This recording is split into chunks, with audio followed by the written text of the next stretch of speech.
By the time my parents came to visit me in April, I had come to think of life in Sevilla as completely separate from life back home. I was speaking a different language, trying all sorts of strange new foods, and living with someone else's family. The thought of my two families sharing a meal was a little strange at first, but one of the things my parents were most excited about doing was meeting my host family.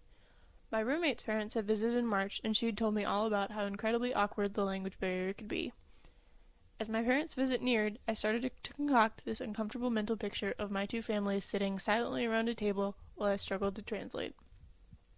My dad speaks a strange Tex-Mex version of Spanish, and I was kind of worried that he wouldn't be able to communicate as well as he was expecting. My mom, on the other hand, is from Minnesota, and her Spanish vocabulary is very limited to words like baño, comida, and vino. Much to my surprise, my two families got along wonderfully.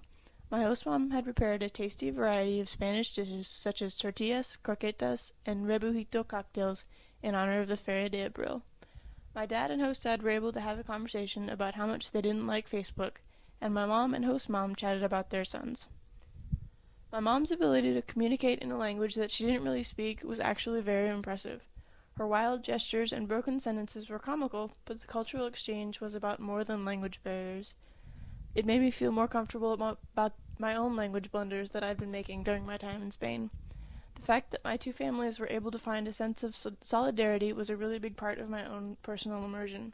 Everything kind of came together, and despite all my apprehension, I realized that my two families had a lot more in common than I had originally thought.